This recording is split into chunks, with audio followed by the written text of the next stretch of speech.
Selamat pagi Bapak Ibu dan saudara-saudari sekalian. Pagi ini kita bisa bertemu kembali lagi dalam program Repa, Renungan Pagi GKJ Minomartani. Sebelum kita belajar dan merenungkan firman Tuhan, mari saya ajak Bapak Ibu dan saudara-saudari sekalian berdoa terlebih dahulu.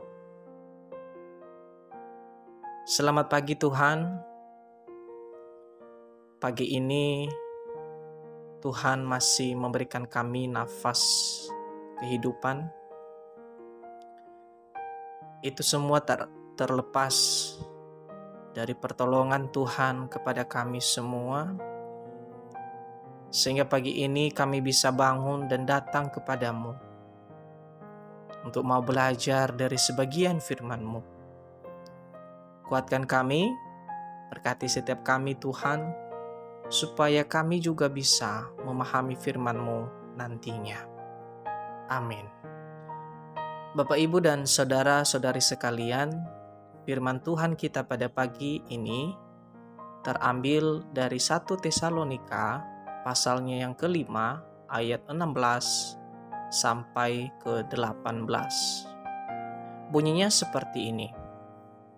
Bersukacitalah senantiasa, tetaplah berdoa, mengucap syukurlah dalam segala hal, sebab itulah yang dikehendaki Allah dalam Kristus Yesus bagi kamu.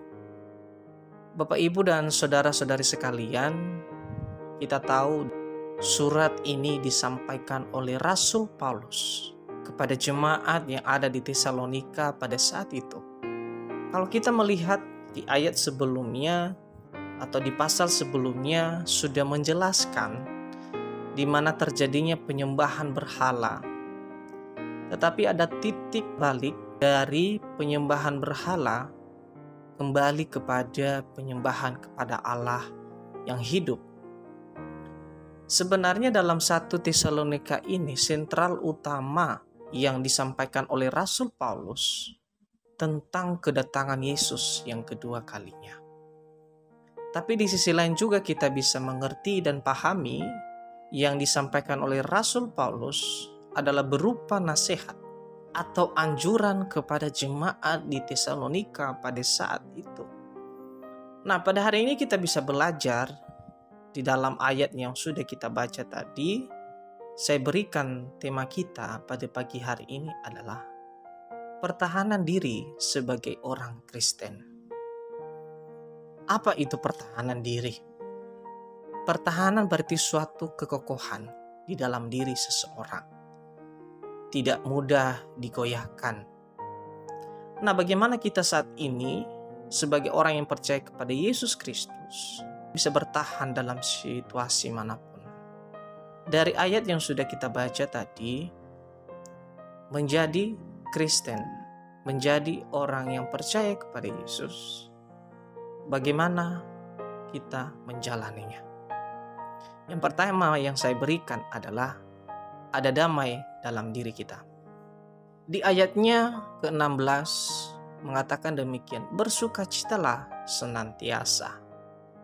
Bapak, Ibu, dan saudara-saudara sekalian, karena ada Kristus yang telah memberikan damai di dalam diri setiap orang percaya, maka kita juga harus memiliki kedamaian, memiliki ketenangan di dalam diri, bersukacita selalu, dan hati yang tentram. Sehingga kita sebagai orang percaya kepada Kristus, kita juga bisa memancarkan setiap kasih yang sudah kita terima dari Yesus Kristus. Yang kedua yang kita bisa pelajari dari teks yang kita baca tadi adalah tetap berkomunikasi kepada Tuhan. Ayat 17 mengatakan demikian, tetaplah berdoa. Kunci di dalam seorang Kristen adalah hidup di dalam dunia ini adalah perlindungan Tuhan. Ada hubungan kepada Tuhan. Apakah kita saat ini sudah berdoa kepada Tuhan?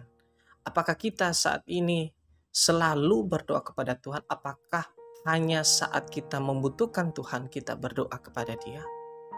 Tentu orang yang mau bertahan di dalam kehidupannya, adalah orang yang dekat dengan Tuhan, orang yang berhubungan kepada Tuhan, orang yang berkomunikasi kepada Tuhan, orang yang bersekutu dengan Tuhan. Yang ketiga Bapak Ibu yang bisa saya berikan pada pagi hari ini adalah tetap bersyukur. Ayat 18 mengatakan mengucap syukurlah dalam segala hal.